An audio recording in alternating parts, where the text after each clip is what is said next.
Hello, everybody, and welcome back to World of Warships Legends. My name is Spartan Elite 43, and tonight we are back in Tennessee. I know a lot of people have been asking, or a few people, I shouldn't say a lot, a few people have been asking about the, the New Mexico as well.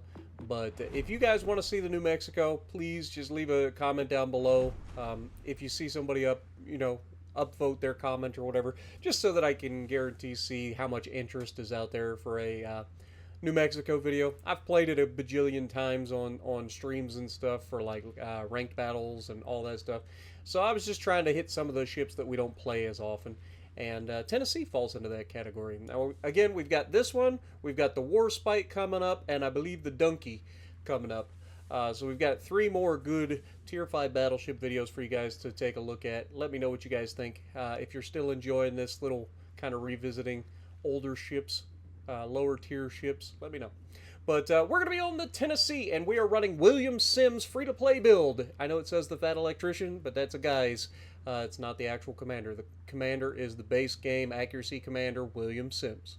All right, and we are running Paolo de Revel, Andrew Cunningham, both base game commanders. We are running Flammable Cannoneer, Crisscross, Marksmanship, and Reaching Out XXL with Fight Fire with Fire. You can absolutely run Gyrating Drill Bits. Again, this was a build that I had used to maximize the speed of my Iowa, so that I wasn't, dropping, since they did increase the speed to 33 knots now. I kind of got away from using gyrating drill bits a little bit.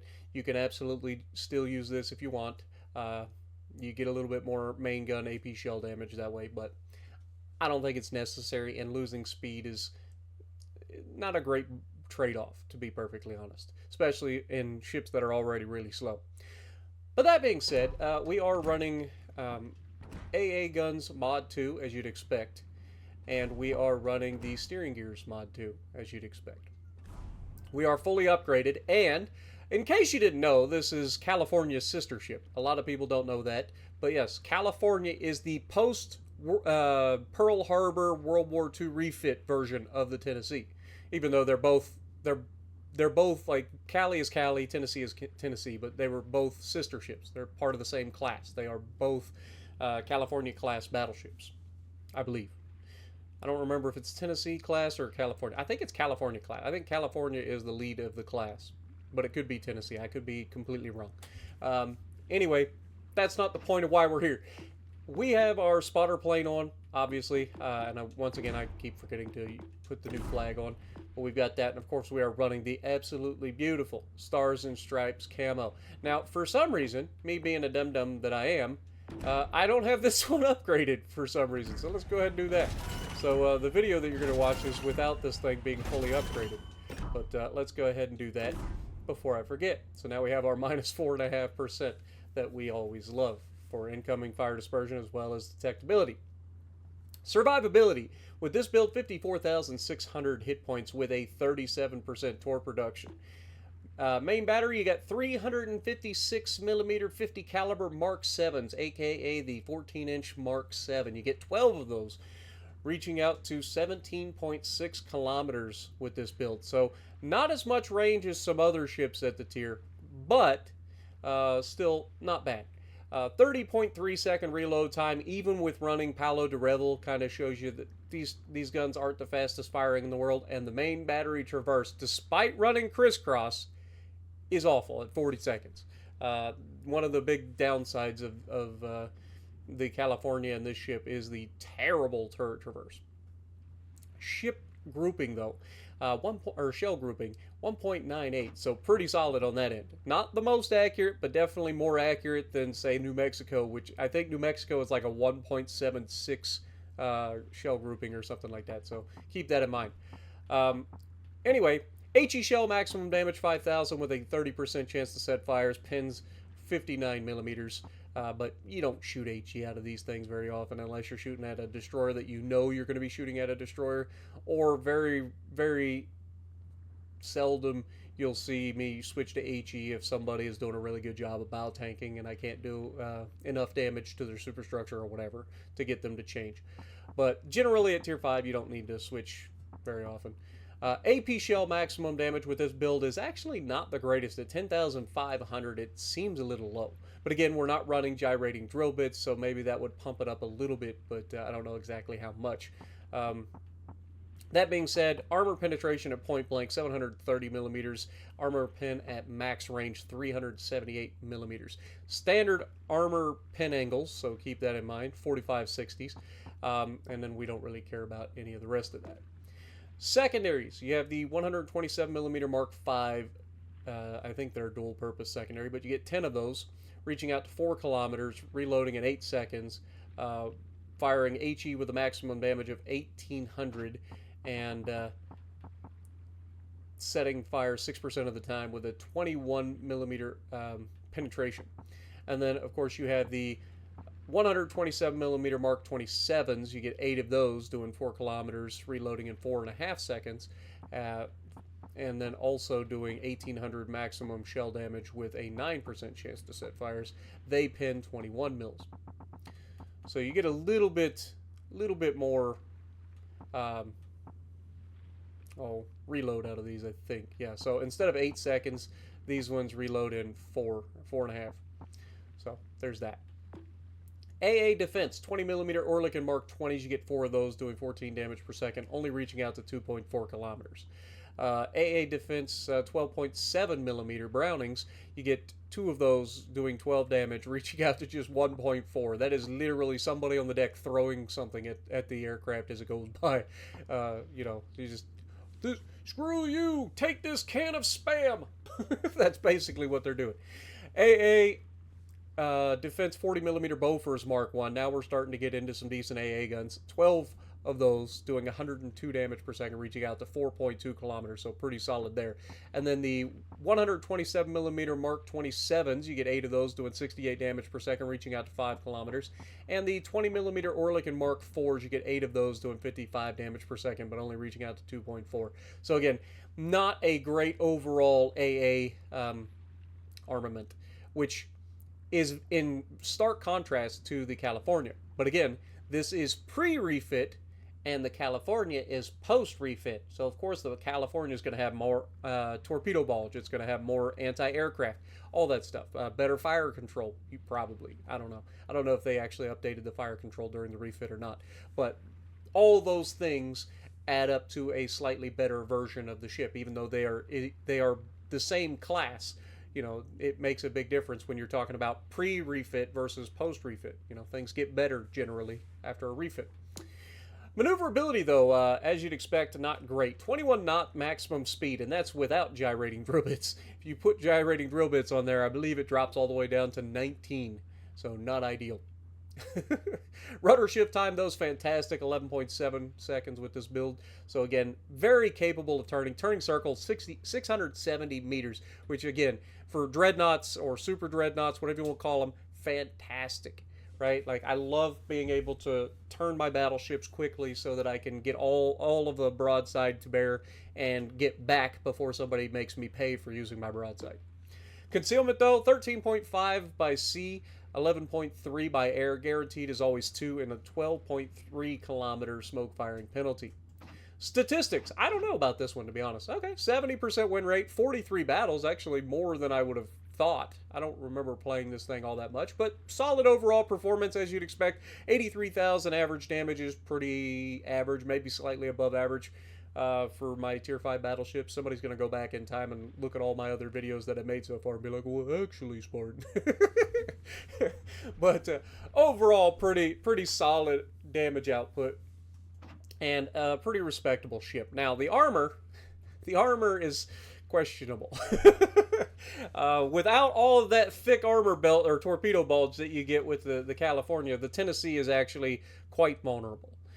She's easily overmatchable by anything 15 inches and above through the bow, so you've got to keep that in mind. All of the side plating is also 25 millimeters, which means that it is also overmatchable by 15 inches and above, so no angling can help you. And on top of that, it's very flat, as you can see, very flat. And yeah, what that means is that even if somebody doesn't overmatch you, say they're shooting at you with 14-inch guns, for instance, if you are over-angled, they easily pin you, right? However, as you can see, there is a bit of an armor belt. So let's take a look at that, shall we? Now you can see torpedo bulges on this are old school, very deep torpedo bulges, so we don't have those thick hips that the California gets, but we do have a torpedo bulge well underwater. But as you can see, that armor belt isn't what you think it is. I mean, it is. Okay, I was reading it wrong.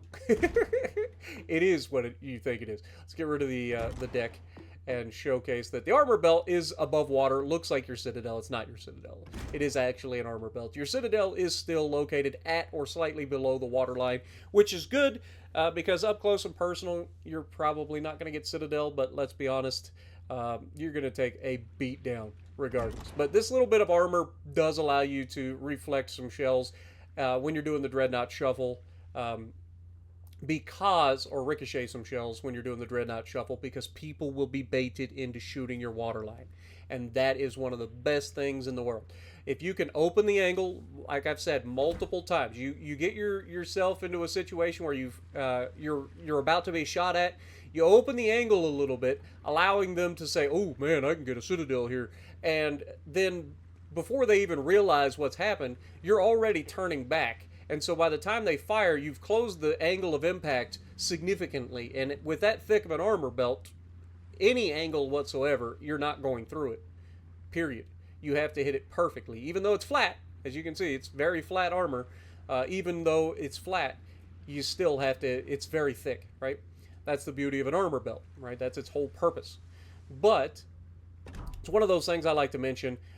Is the Dreadnought Shuffle. And you guys see me do it all the time in the videos, whether it be older ships, newer ships, doesn't matter. I like to use all of my firepower as much as possible. It gives you the best possible chance in a gunfight if you can use all of your weapons at your disposal.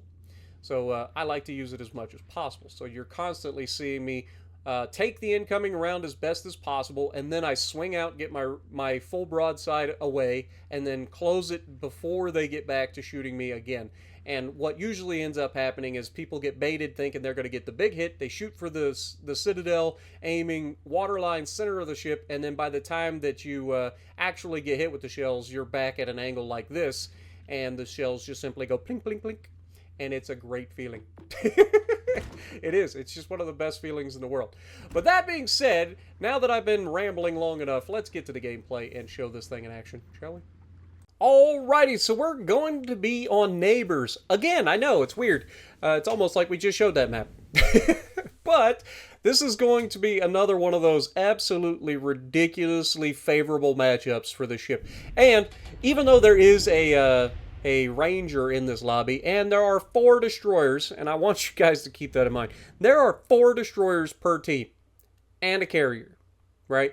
So, hit points wise, there's not a lot of damage to be had, which makes what I'm about to show you guys that much more impressive in context. However, this match ends in heartbreak, but not for the reason that you think, so you'll have to stay tuned and let me know what you guys think at the end. But, man, this is going to be one of those games that you dream about. Also, I'm fairly confident that this is my best game that I've ever played in the Tennessee, which, again, you would think I would have better results in the Tennessee, but I don't really play it all that often. I know it showed that I had, like, what would we say, 50 games played or something like that, 47 games or something like that, but it doesn't feel like it. I don't remember playing the ship that much. If I want to play a Tennessee or Cali, I just play Cali. Right? It's just better. Like, why would I jump into Tennessee if I have the Cali? Obviously, if you don't have Cali, it's a different story. This is a much better option than the New Mexico, for instance. New Mexico, oh my god, what is that dispersion? Good lord! But a solid overall hit. 7,900 damage, considering how bad that horizontal, like, it was horizontal dispersion, which is what you want. I say this all the time. When you're shooting at broadsides, horizontal dispersion is fantastic, because you have a much better option or odds of your shells hitting along the ship's like whole length, right? So you're much more likely to land a shot in a critical area. But we get another shot out at him, and you can see the Texas out here. And I want you guys to pay attention to what's out here, because it's just rude. And we get another decent hit, but nothing too crazy. About doubling what we had previously, slightly less. But the Texas is firing HE at me, which Again, he's a newer player. We'll give him a break. All right, that's one thing I have to keep telling myself when I play lower tiers, is because you'll question yourself all the time, like, what the f are you doing? And then you remember that it's a tier 4, right? Like, this guy probably, and this is a premium tier 4. This guy probably just woke up, started playing the game, and got the Texas gifted to him for free or something. You know what I'm saying? So like, I can't be overly critical about anybody's decision making at these tiers.